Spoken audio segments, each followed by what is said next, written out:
Oke, mungkin kita mulai aja. Jadi ya nggak apa-apa meskipun baru ada 13 partisipan saat ini. Ya nanti sambil jalan karena sedikit juga mungkin bisa lebih interaktif, jadi lebih enak untuk langsung diinterap untuk tanya jawab. Ya maksudnya kita ngobrol-ngobrol santai di hari ini. Thank you teman-teman semua udah menyempatkan waktunya di pagi dan di sore hari ini waktu Indonesia kalau yang masih ada di Indonesia. Thank you buat PPI Denmark kesempatannya dan PPI Itali untuk chance yang diberikan sehingga kita bisa kumpul bareng di sini untuk ngobrol-ngobrol santai terkait ya sesuai topik yang udah dipublish. Kita mau tahu gimana sih point of view dari dua generasi yaitu generasi Y dan generasi Z terkait sharing experience mereka terkait dari dunia kerja maupun dari dunia pendidikan. Nah, sudah ada bareng kita di sini ada Putri dari PPI Denmark. Halo Putri.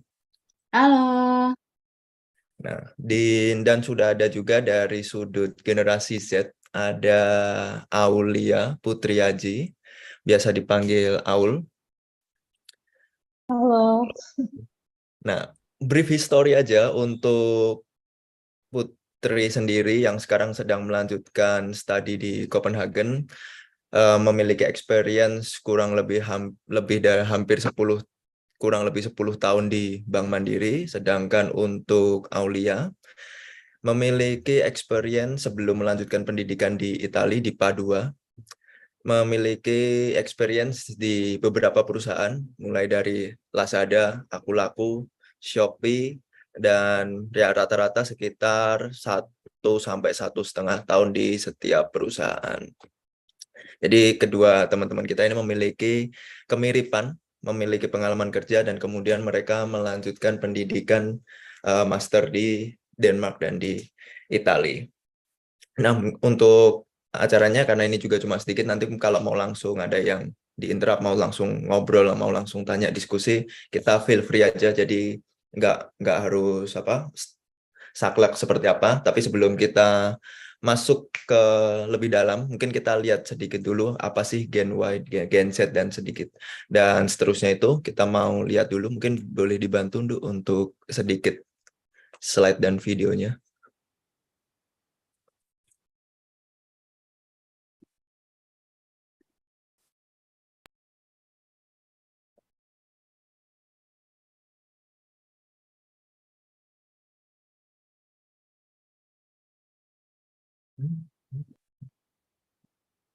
Ah, oke.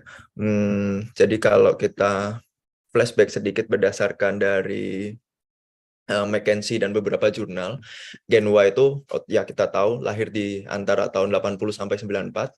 Kemudian dia mengalami perubahan dari analog ke digital dan tumbuh besar di awal era globalisasi. Kebetulan juga di Indonesia mengalami sedikit guncangan di krisis ekonomi tahun 98 dan majority mereka mengutamakan pengalaman dan perjalanan.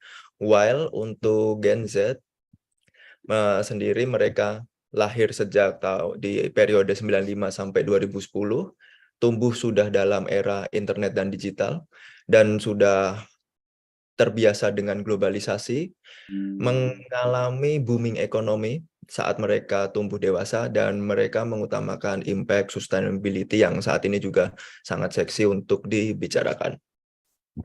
Nah, sebenarnya ada sedikit video terkait gimana peran cara bekerja dari Gen Z dan beberapa generasi sebelum dan setelahnya. Nah, tapi karena mungkin ini agak sedikit ya menunggu videonya, ya mungkin kita bisa langsung aja mau ini tanya untuk ya kita mulai dari Putri dulu. Putri sendiri kan di sini ya cukup lama ya untuk bekerja di Bank Mandiri dan sekarang juga udah melanjutkan master. Nah, pengen tahu sih Put gimana sih Putri itu melihat karir dan karir development yang selama ini sudah dilakukan ya kurang lebih selama 10 tahun di Bank Mandiri. Mungkin boleh di-sharing. Oke. Thank you Adit buat pertanyaannya. Halo semuanya, ya perkenalkan saya Putri, saya dari PPI Denmark. Saat ini lagi ambil S2 di Copenhagen Business School. Seperti yang tadi sudah dijelaskan, saya pegawai Bank Mandiri. Saya sudah bekerja dari tahun 2012 dan saya juga lanjut sekolah ini karena dapat beasiswa dari Bank Mandiri. Jadi, bagaimana saya melihat karir dan karir development yang saya lakukan? Eh, Kalau untuk saya sendiri, alasan kenapa saya masih bertahan di perusahaan saat ini karena perusahaan tempat saya bekerja sekarang itu memiliki jenjang karir yang jelas dan perusahaan juga memberikan kesempatan yang besar untuk saya berkembang. Dan selama lebih dari 10 tahun saya bekerja, bisa dikatakan saya juga beruntung karena memiliki lingkungan kerja yang suportif, mulai dari atasan dan sampai teman-teman kerja satu unit yang memang kita dalam bekerja tuh saling membantu gitu dan secara personal juga dekat juga gitu. Jadi nyaman untuk lingkungan bekerja saya selama saya bekerja seperti itu. Dan perusahaan satu sisi juga memang mendukung untuk para pegawainya, para pemimpinnya ini bisa mengayomi lah dan bisa mengarahkan, menata, menuntun lah gitu para pegawainya. Dan untuk para pegawai juga diberikan training setiap tahunnya gitu. Dan saya juga dapat kesempatan sekolah juga dari perusahaan. Jadi saya ngerasa perusahaan ini, saya ngerasa bahwa oh selama saya bekerja 10 tahun ini juga nggak sia-sia bahwa ada hal yang memang saya juga terima gitu dari perusahaan gitu. Dan tapi menurut saya yang paling penting dari itu semua adalah lingkungan kerja yang positif dan suportif itu sih yang benar-benar membuat saya memang betah gitu di perusahaan. Oleh karena itu memang dari tahun 2012 saya pribadi sih belum pernah ya mencari lowongan pekerja di perusahaan lain gitu. Karena udah ngerasa ya sampai sejauh ini sih masih merasa nyaman lah dan cocok dengan perusahaan. Gitu, Dit. Jadi di sini zona nyaman itu emang bukan untuk ditinggalkan tapi untuk dikembangkan lebih lanjut ya. Ya, begitulah bisa dibilang memang saya mungkin di zona nyaman kali ya gitu ya. Nah, mungkin kita bisa dengar kalau dari Aul sendiri seperti apa, Aul? Karena kan kalau dilihat kamu cukup sering ya pindah-pindah tempat bekerja untuk development diri maupun development karirnya. Oke, makasih Kak Adit pertanyaannya. Halo semuanya, perkenalkan aku Aulia. Aku baru lulus S1 di tahun 2020 dan langsung bekerja di beberapa e-commerce dan melanjutkan kuliah di master di UniPD jurusan Marine Biology.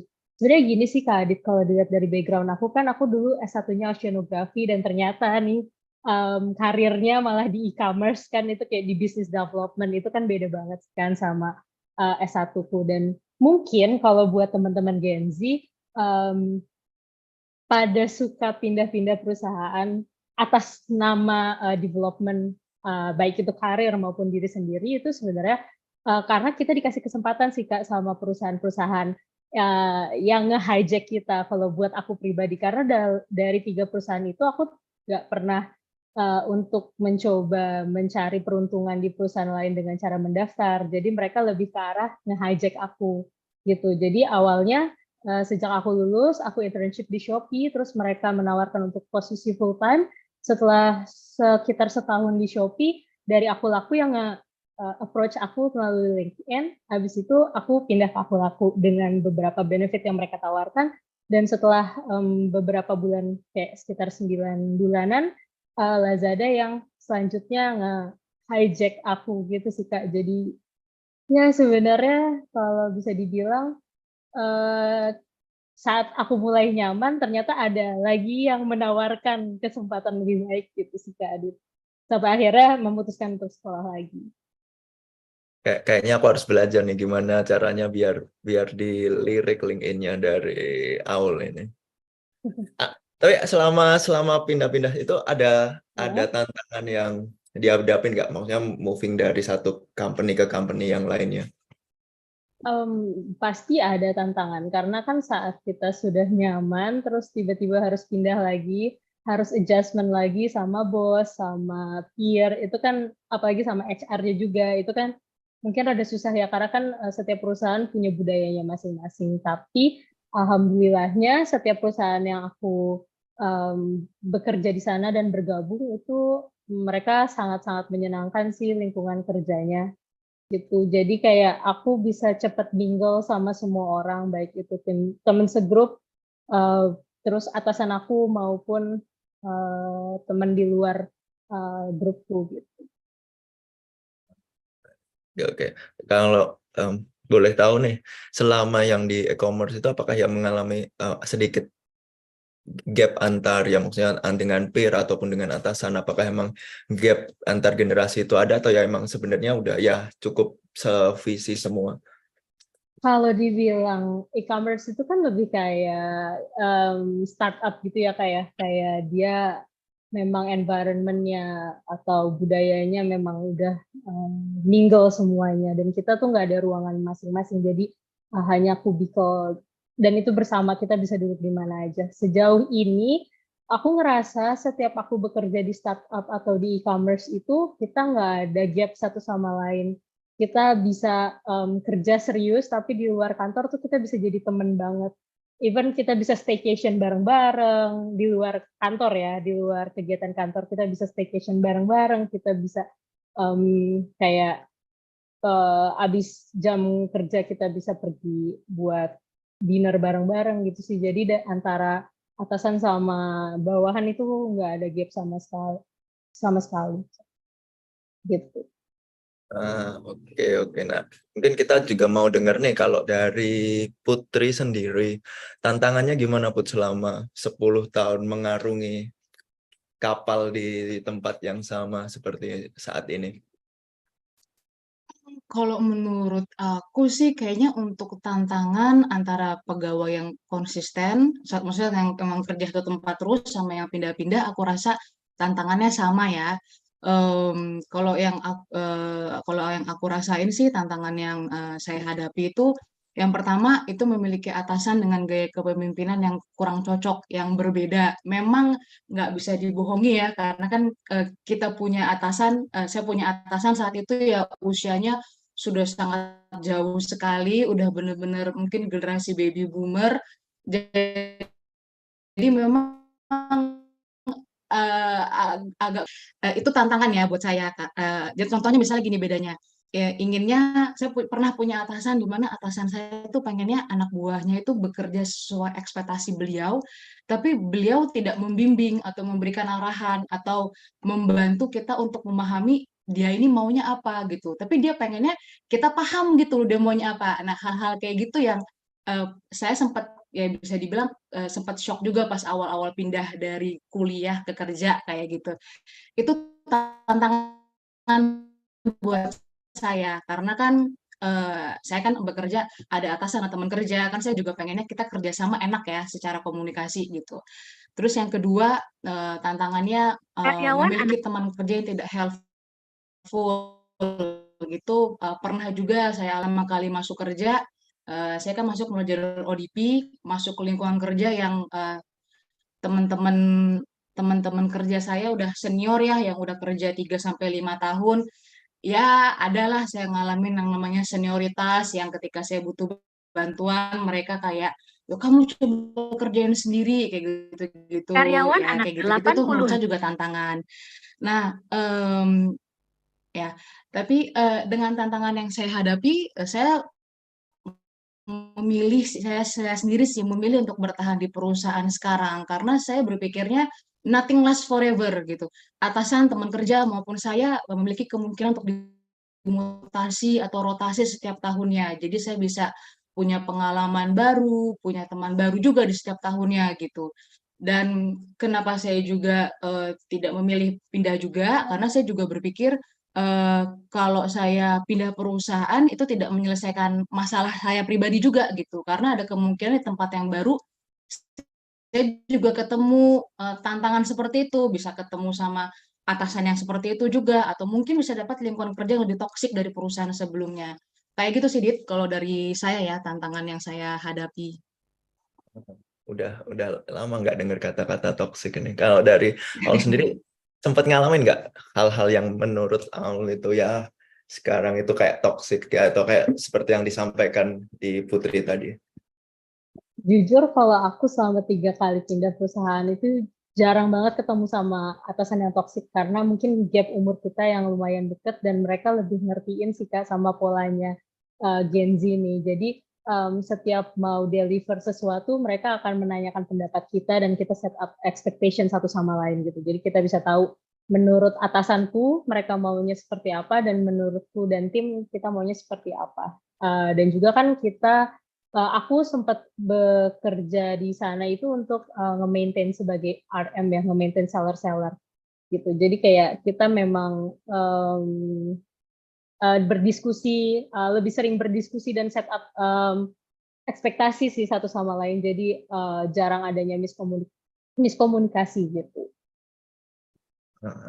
Oke. Nah, sebelum kita move ke ada sedikit video yang udah disiapin, kita mungkin sambil nunggu videonya di play, mungkin minta bantuan dari teman-teman untuk ya kalau bisa untuk open cam kita mungkin mau ya sedikit dokumentasi dulu buat baik untuk PPI Italia dan untuk PPI Denmark, dimohon bantuannya dari teman-teman.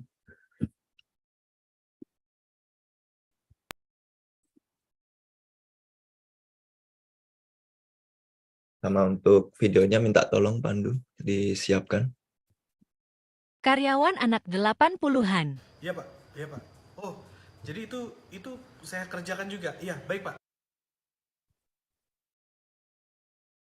Pak, segera akan saya kerjakan Pak. Siap. Mohon maaf ya Pak ya, siap. Karyawan anak 90-an. Iya Pak. Oke. Oh, itu saya harus kerjain juga Pak. Iya Pak. Bapak bisa aja, iya. Iya Pak, siap ya. Karyawan anak 2000-an. Halo Pak, iya.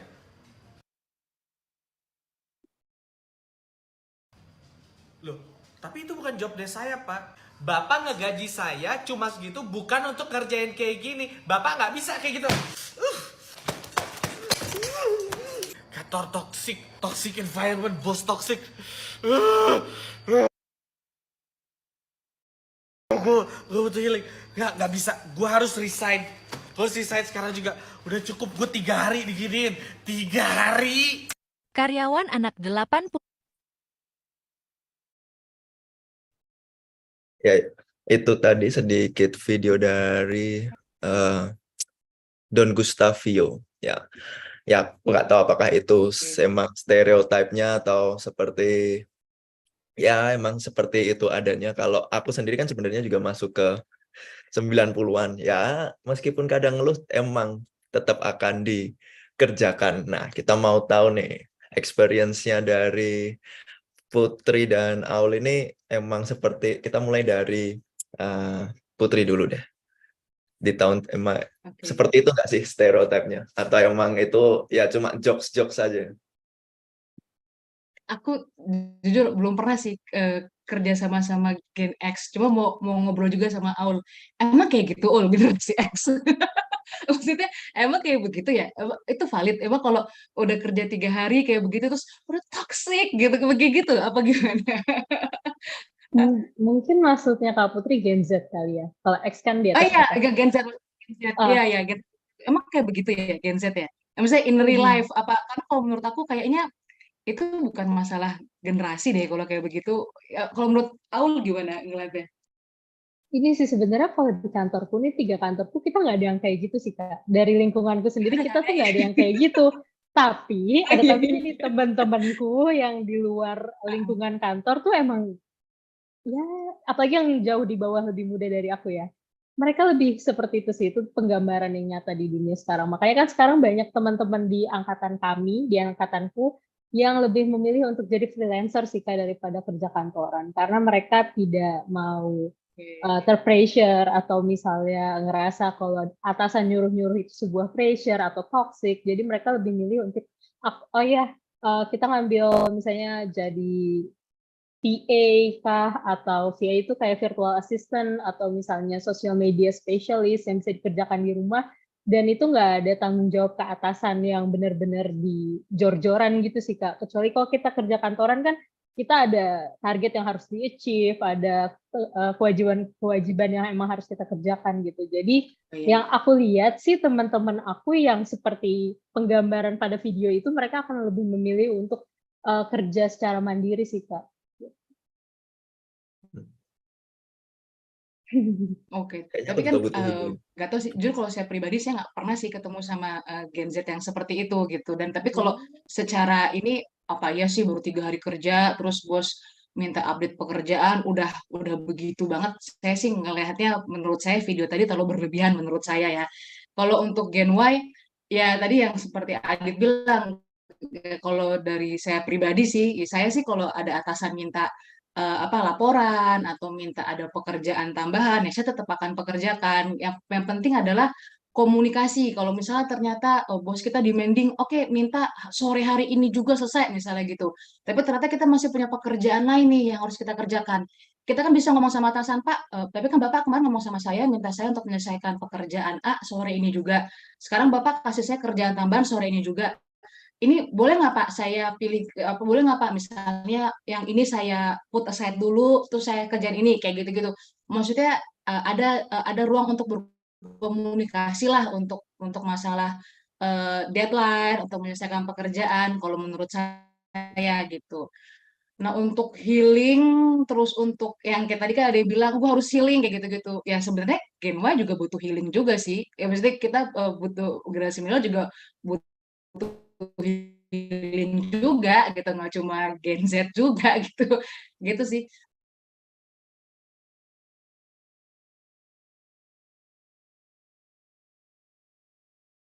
Ah, jadi emang ini ya, tapi kayaknya healing enak juga. Iya, healing enak juga. Nah, oke, kita kalau ngobrol-ngobrol, ya mungkin kalau dari teman-teman yang mau ada tanya-tanya nih terkait gimana sih experience kerja dari Putri maupun Aul, mungkin bisa langsung persilahkan untuk langsung ya open mic aja untuk tanya. Nah, kemudian next kita mau sedikit tanya nih, Aul dan Putri kan sekarang melanjutkan pendidikan master di Denmark dan di Italia. Ada nggak sih historical dari experience? Ya kita tahu kalau dari Putri emang ada penugasan dari kantor untuk melanjutkan studi. Sedangkan kalau dari Aul kan melanjutkan kembali dari S1-nya yang biologi, kemudian masuk lagi ke jalur biologi lagi setelah sebelumnya di startup. Gimana sih ceritanya kenapa histori pekerjaan sebelumnya akhirnya memutuskan kembali, oke, aku akan karena histori pekerjaan, karena sesuatu dan lain hal, akhirnya aku memutuskan untuk melanjutkan pendidikan lanjut. Mungkin dari Aul dulu nih, karena kalau dari Putri kita udah tahu sedikit alasan tadi udah di-spill di depan.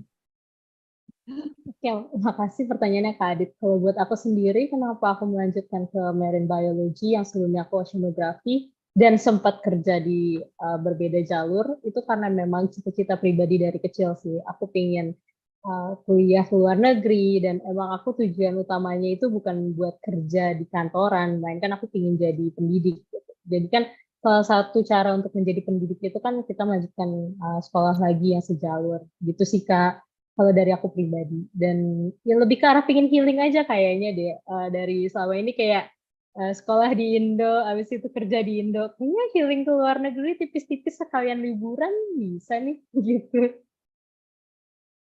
Cukup Gitu lama sih ya, Kak. tapi healingnya 2 tahun ya, sambil belajar ya.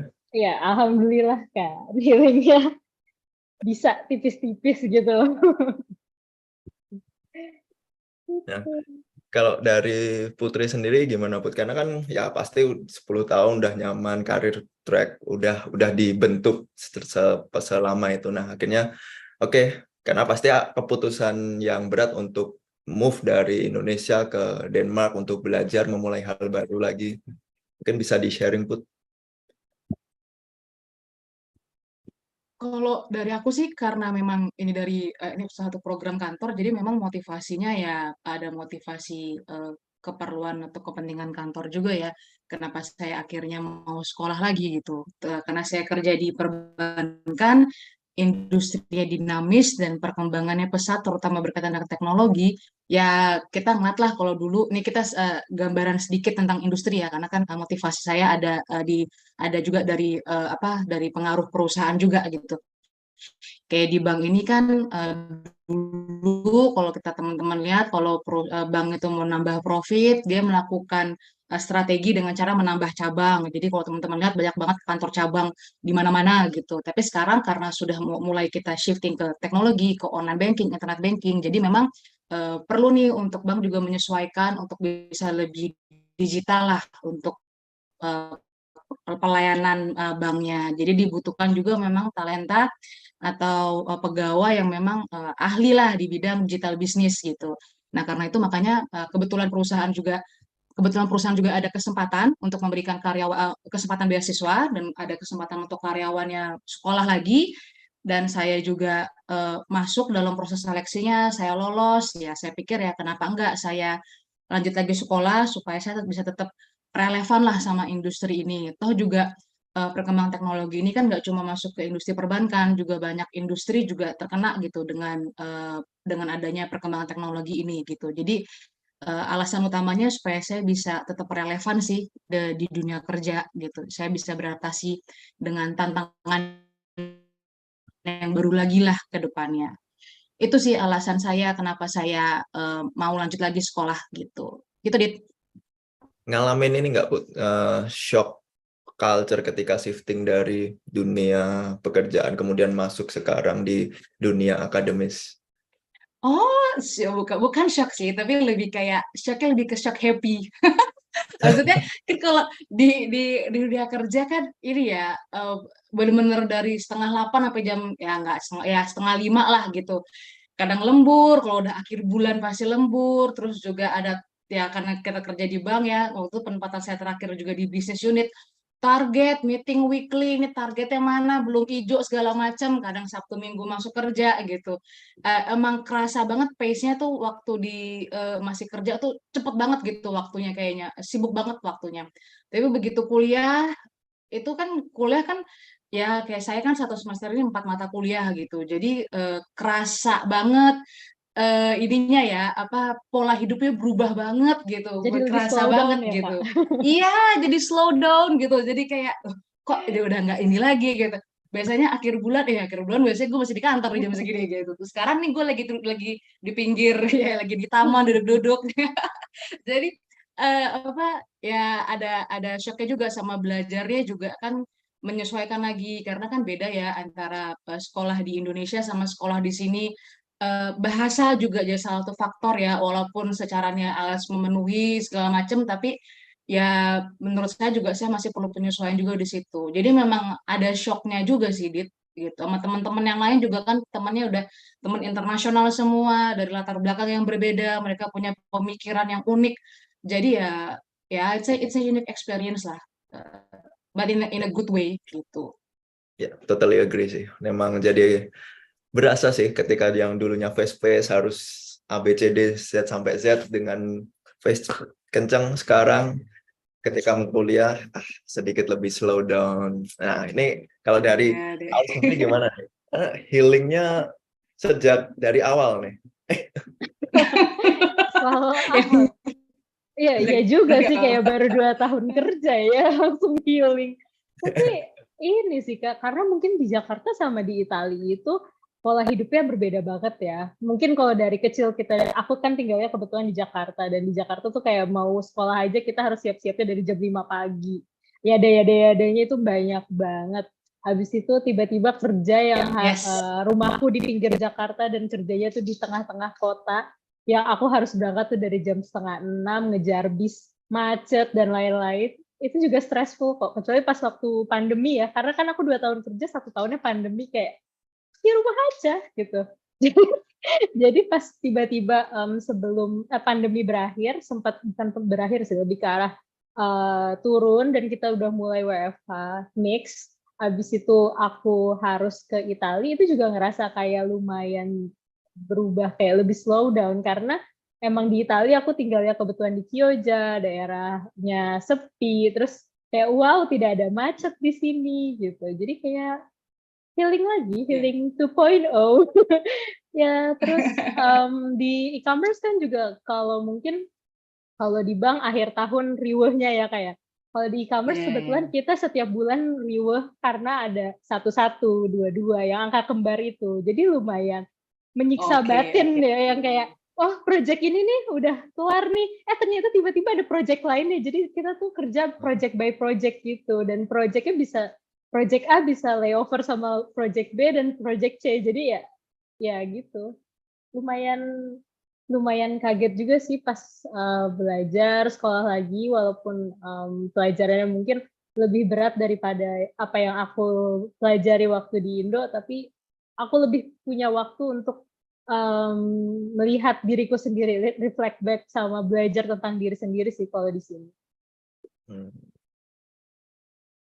Oke ya. Jadi kalau teman-teman belum tahu Chioggia itu emang sepi sekali, ada di pinggir pantai. Emang cocok untuk menenangkan diri untuk Gen Z. Oh wow. Nah, kalau dari Aul, nah kan pasti pendidikan nanti pasti akan lulus, kemudian akan melanjutkan ya entah karir yang akan ditempuh apakan ya tadi seperti dibilang mau fokus ke bidang pendidikan, ke apa ya research atau apa. Nah, impact-nya itu gimana sih ngelihat pendidikan master ini akan membantu development diri dan development karir ke depannya? Ini sih Kak, karena mungkin aku jadi berteman sama orang dari berbagai macam background, selain pendidikan yang emang dikasih oleh profesor yang memang sudah profesional di bidangnya, tapi kan kehidupan di luar Indonesia yang kita hidup sendiri, gak ada orang tua, gak ada sanak saudara, di mana kita harus menyelesaikan semua masalah sendiri, itu lebih berimpact sama diriku sih Kak, gitu, dan kayak lebih punya daya juang dan defense mechanism yang lebih baik daripada sebelumnya. Tapi untuk masternya sendiri, aku ngelihat sih banyak opportunity yang memang diberikan dan lebih dibukakan pola berpikirku sih setelah aku sekolah di Italia ini. Jadi selain ada secara pendidikan, ada juga secara self development dari teman-teman. How to handle, apalagi untuk how to handle what it's called ya problem-problem dengan teman-teman, karena ya kita tahu ya mungkin buat teman-teman yang belum tahu ya Italia itu emang sedikit suka drama orang-orangnya. Kalau bisa bukan Italian ya sih, lebih ke arah mungkin karena teman-temanku lebih muda jauh lagi Kak dibandingin aku nih. Dan mereka defense mechanism-nya lebih emotional intelligence-nya lebih kurang daripada generasi di atas mereka. Jadi kayak kita yang lebih tua lebih harus mengiyakan atau memaklumi lah. Nah, kalau dari Putri sendiri gimana Put ngelihat ini? Ya pasti karena ini tugas belajar pasti akan berpengaruh nanti ke depannya, nanti entah seperti apa. Nah, tapi untuk gimana kehidupan di sini membantu self development atau ya membukakan sesuatu yang sebelumnya nggak tahu menjadi oh ternyata seperti ini. Banyak ya jadinya. Jadi yang paling ketara sama saya adalah oh ternyata ada ya di belahan dunia lain yang dimana masyarakatnya tuh bisa menikmati hidup. Maksudnya masih bisa duduk-duduk di taman, masih bisa naik sepeda dengan santai, masih bisa menghirup udara yang bersih, masih bisa ada social life kayak gitu. Jadi banyak yang saya dapati dengan saya pindah karena kan beda banget ya negara saya di Denmark sama di Indonesia, ya di kota Copenhagen sama kota Jakarta sama-sama kota, tapi beda sekali karakteristiknya gitu. Itu sih yang menurut saya jadi banyak perbedaan, jadi banyak tahu. Mungkin beda kalau misalnya saya nggak di kota Copenhagen, misalnya saya di kota New York misalnya gitu ya, mungkin vibe-nya mungkin sama seperti Jakarta mungkin ya, saya belum pernah ke New York juga sebelumnya, tapi di sini memang kerasa sekali perbedaannya ya, mungkin juga ada faktor juga karena saya nggak kerja, nggak ada target yang harus saya capai, nggak ada target kantor, jadi kerasa perbedaannya gitu. Nah, untuk dampaknya nanti ke dunia karir, ya sama-sama aku setuju sama yang Aulia bilang, ini memang masa aku di mana aku berusaha untuk merefleksikan diri lagi, ngelihat lagi ke diri saya ini gitu. Nih saya ini orangnya tuh seperti apa sih? Oh, ternyata kalau misalnya saya lagi ada banyak waktu, ada banyak waktu luang, ada banyak waktu, ada kesempatan untuk saya bisa feedback lagi, oh seperti ini, oh ternyata saya bisa ya untuk santai, untuk bisa bertemu dengan orang baru lagi gitu, ketemu lagi sama tantangan baru lagi gitu. Jadi pengembangan diriku ini, pengembangan ini nggak cuma hanya menambah ilmu di kuliah, tapi juga saya ngerasa ke pengembangan kepribadian saya juga ada gitu dengan saya kuliah di luar negeri yang benar-benar berbeda sama kota saya lahir dan besar gitu. Gitu sih, Dit. Oke. Nah, kemudian ini juga sedikit topik yang cukup hangat kalau kita lihat di seluruh platform media sosial terkait mental health issue. Nah, selama Putri dan Aul bekerja dan sekarang saat ini sekolah, gimana sih mental health issue itu ngelihatnya? Karena beberapa cerita dari teman, ada mereka melanjutkan pendidikan di beberapa negara di Eropa dan di UK. Dari pihak kampus itu sangat concern mereka, bahkan ketika mereka mengalami istilahnya sedikit guncangan mental, mereka bisa minta untuk mundur deadline atau ya mereka cukup care lah, bahkan dari pihak kampus menanyakan terkait mental health mereka ketika mereka dalam menempuh pendidikan. Nah, kalau kita mulai dari Putri deh, seperti apa Put ngelihat mental health issue ini dari point of view generasi Y? Oke, kalau buat saya sih kesehatan mental itu penting. Saya pribadi ketika saya bekerja, saya nggak senang bekerja dalam lingkungan yang tidak sehat atau membuat saya stres karena pekerjaan sendiri tuh load-nya sudah banyak dan juga sudah berat gitu. Kalau misalnya ditambah dengan lingkungan kerja dalam artian interaksi dengan teman kerja peer to peer maupun dengan atasan ya. Kalau pekerjaannya udah berat dan stres dan banyak, tapi kalau kita punya lingkungan kerja yang asik gitu, itu akan terasa ringan gitu dan bikin saya juga jadi senang gitu bekerja gitu. Nah, oleh karena itu penting buat saya untuk menciptakan suasana kerja yang nyaman. Karena dari pribadi alokasi waktu saya dalam sehari itu kantor tuh terbesar kedua setelah rumah. Jadi saya stres, saya juga nggak mau saya nggak happy gitu di kantor. Nah, hal sederhana yang sering saya lakukan ketika di kantor, jika saya sedang merasa bosan atau capek atau lagi penat lah gitu, ya saya main aja ke kubikel teman saya. Gitu. Saya main ke kubikel teman, kemudian kita ngobrol santai lah, atau sekedar misalnya jam 3 sore itu biasanya udah jam-jam lapar, ayo kita order GoFood yuk atau order GrabFood yuk, kita beli beli donat atau beli martabak kayak gitu. Itu kan udah buat saya itu udah selingan santai gitu untuk bikin saya lebih rileks, lanjut nanti saya bisa kerja lagi kayak gitu. Terus cara lainnya yang saya lakukan supaya saya bisa tetap menjaga mental saya tetap happy, saya bisa tetap enjoy, yaitu hal-hal sederhana aja, misalnya kayak sama teman-teman, yuk kita yuk makan bareng. Jadi kita bawa bekal terus kita makan bareng. Nanti pas makan bareng kita sambil ngobrol atau apa namanya bisa juga kalau misalnya lagi pengen sendirian gitu, ya udah apa namanya lagi makan siang sambil nonton drama Korea atau nonton Netflix gitu, atau misalnya eh, janjian sama teman, nanti habis kita kerja kita nonton yuk atau kita makan bareng yuk kayak gitu-gitu. Jadi menurut saya sih kalau buat saya pribadi ini kalau yang saya lakukan banyak cara yang bisa saya lakukan untuk bisa istirahat sejenak lah ketika bekerja supaya saya tuh nggak mental saya tetap sehat gitu supaya saya juga nggak stres gitu dengan kerja. Kalau saya kayak gitu, Dit. Menarik, menarik, menarik, Put. Nah, kalau dari Aul, gimana Aul melihat isu mental health ini?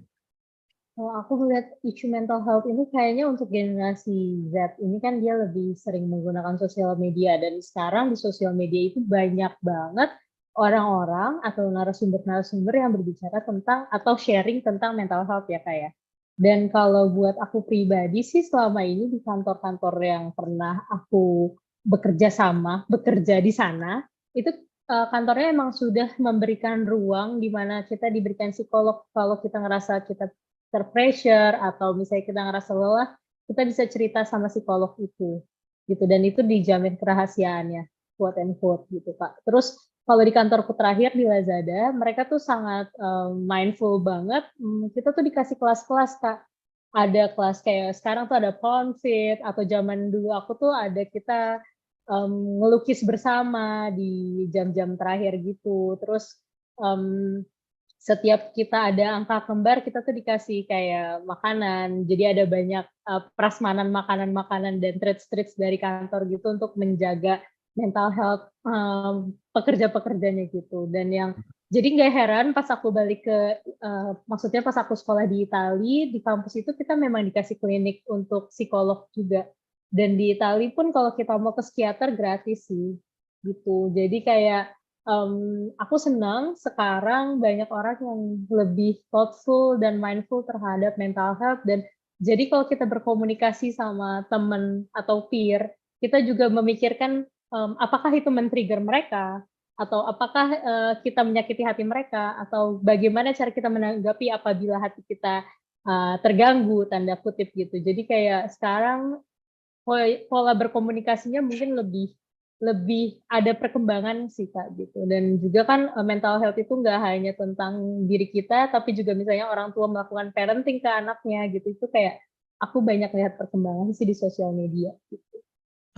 Oke. Nah, ini mungkin ada pertanyaan dari Dea Megalita. Mungkin bisa sedikit nyambung juga dengan jawaban Aul tadi, karena Dea Megalita izin aku bacakan, atau mungkin kalau tahu Dea sendiri yang mau langsung menanyakan? Gak apa-apa sama Kak Adit aja. Oke. Jadi di sini kan Dea ingin mengetahui gimana sih, ada nggak kesamaan faktor dari baik dari Aulia maupun dari Putri untuk akhirnya memutuskan pindah ke company lainnya. Kalau di sini dilihat dari pertanyaan sih emang lebih cocok untuk Aul. Nah, pertanyaannya adalah sebenarnya apa sih yang diperhitungkan ketika akan pindah ke company lain, misalnya branding dari company, kemudian apakah terkait income atau juga terkait fasilitas-fasilitas non-income seperti yang tadi disebutkan Aul, ada Ponfit, ada session-session non-pekerjaan. Nah, mungkin bisa dibantu dijawab. Oke, kalau dari aku sendiri sih Kak, yang pasti ya, tidak menutup mata setiap kita pindah perusahaan itu ada kenaikan dari gaji gitu. Kayak kita bisa bergain, kita ngerasa value kita bisa dihargain berapa nih gitu setelah kita mendevelop diri dari yang mungkin dari company sebelumnya ke company yang sekarang. Jadi kita ada faktor bergainnya gitu. Tapi nggak hanya itu juga sebenarnya kayak mungkin kalau pindah company itu mereka menawarkan posisi yang lebih baik gitu. Terus kayak brandingnya juga, branding si company itu dan sustainability-nya sih. Kadang-kadang kan misalnya aku dari perusahaan A ke perusahaan B ternyata B ini terlihat tidak sustainable pas kita udah masuk ke dalamnya gitu.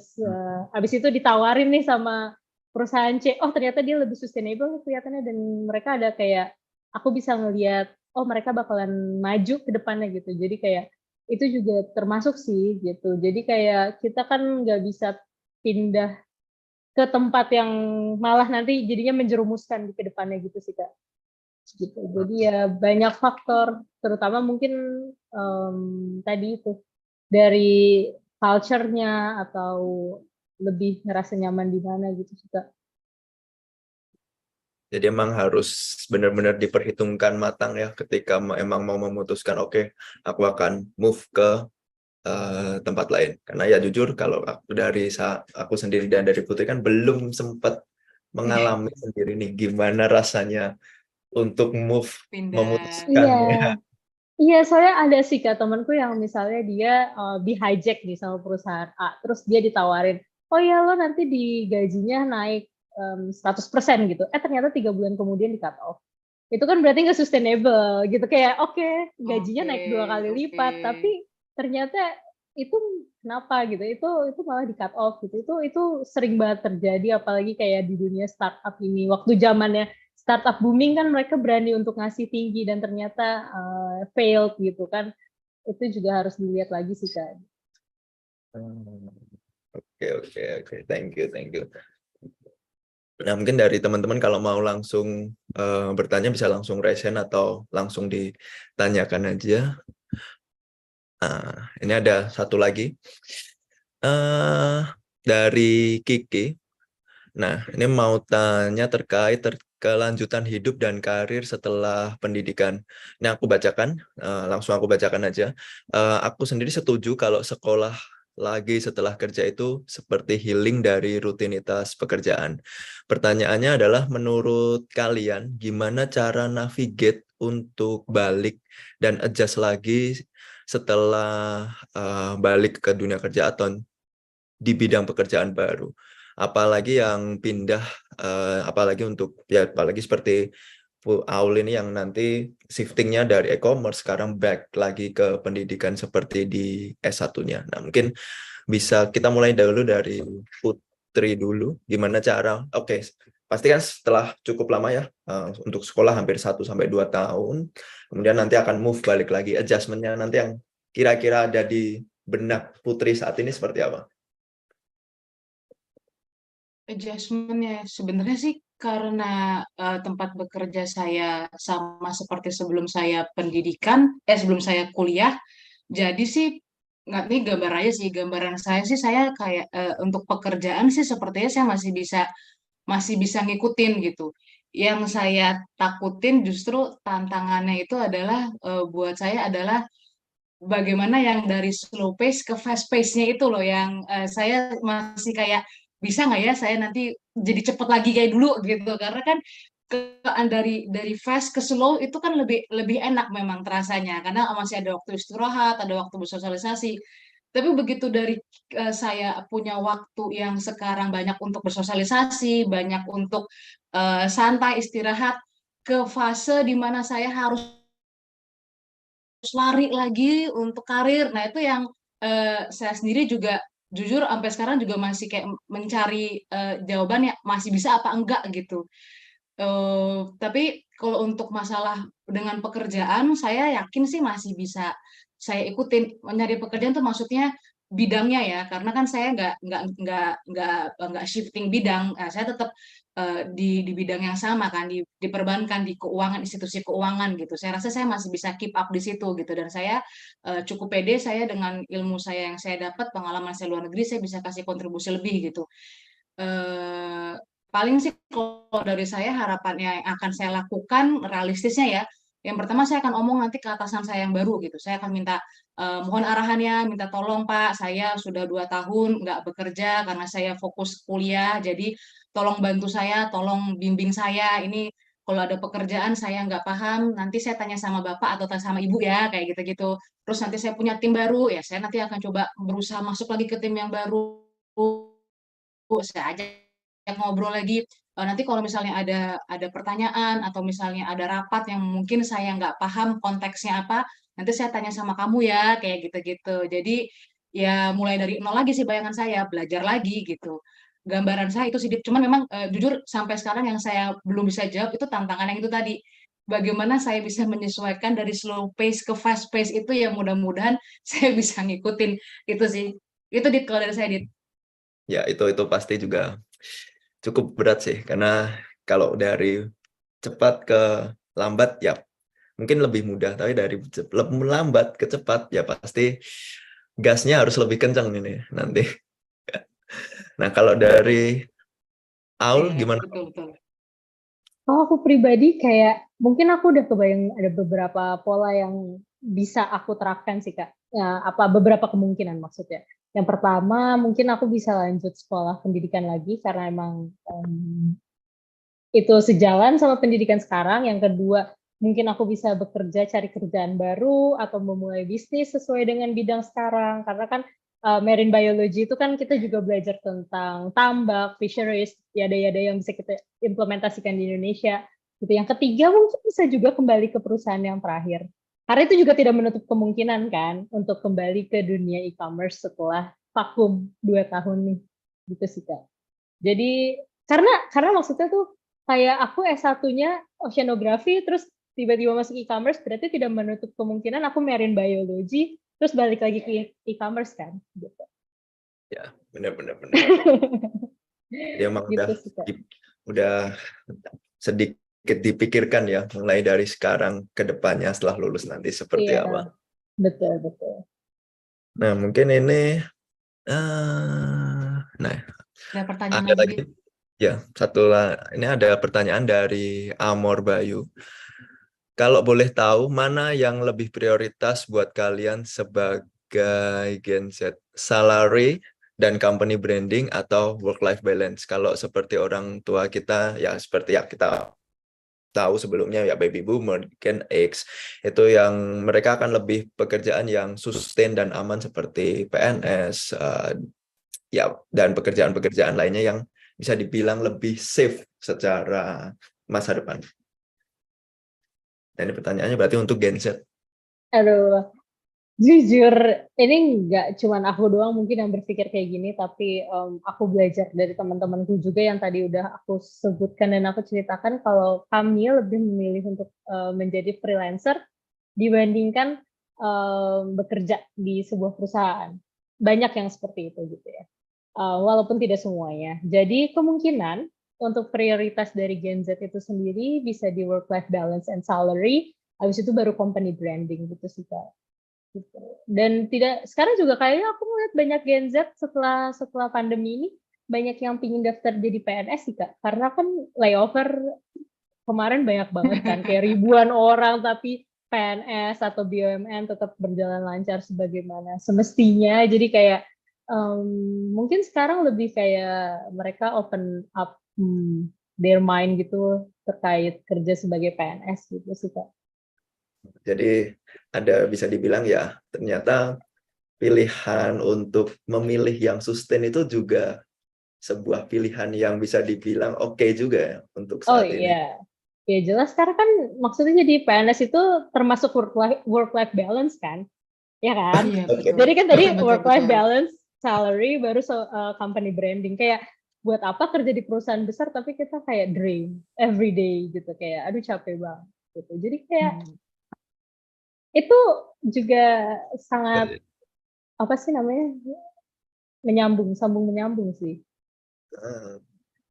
Jadi apalagi kalau ada yang work-life balance tapi salary-nya oke. Wah iya itu sih.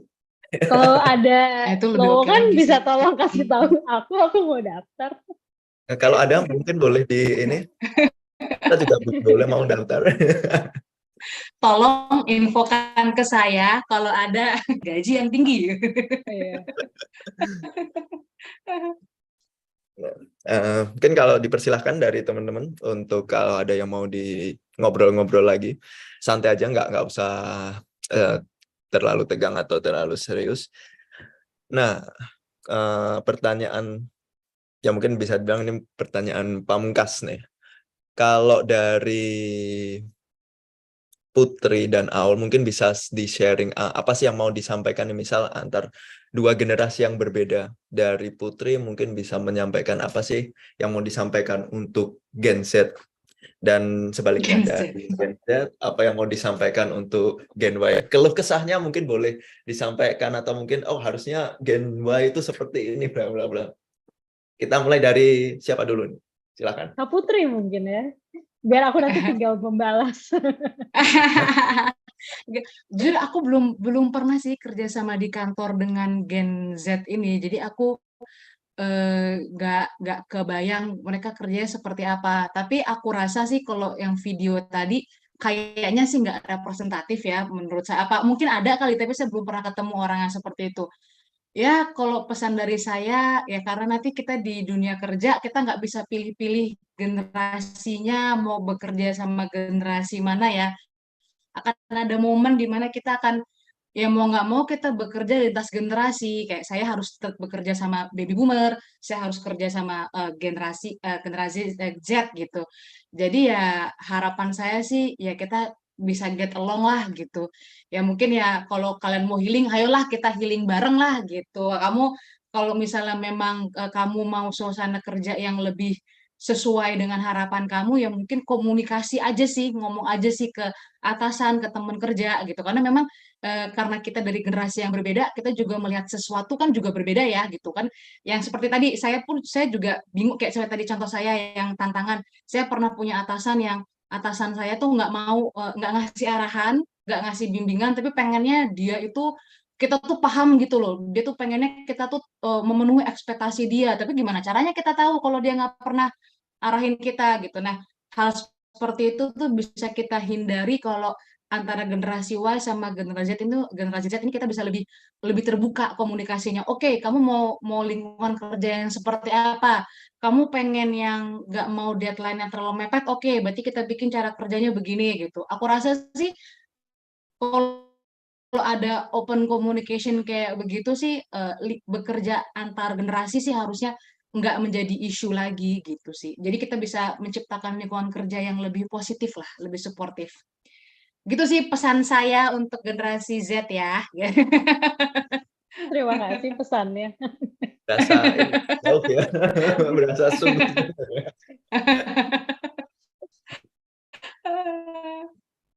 Kalau dari generasi Z gimana nih generasi Z?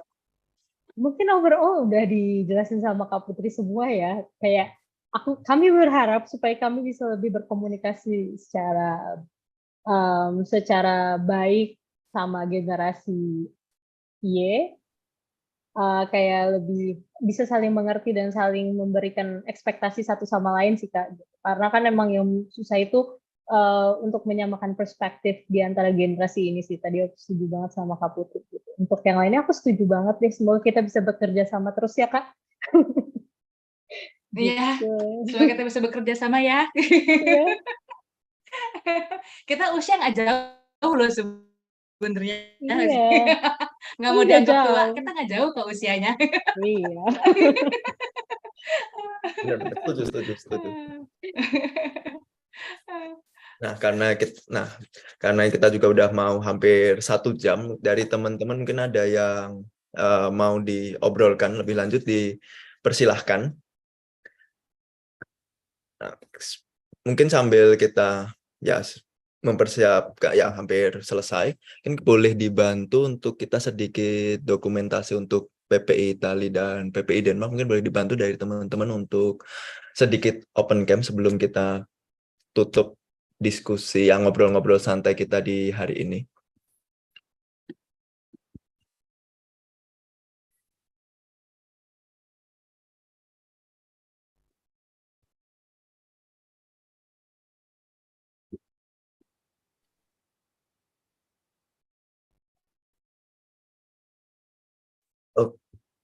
Oke, mungkin boleh langsung di capture aja dulu biar cepat.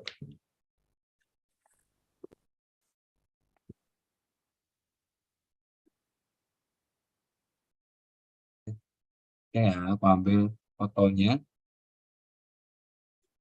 Oke, 1, 2, 3. Oke. Sebentar. Saya juga biar masuk video. Oke. Oke. 1, 2, 3.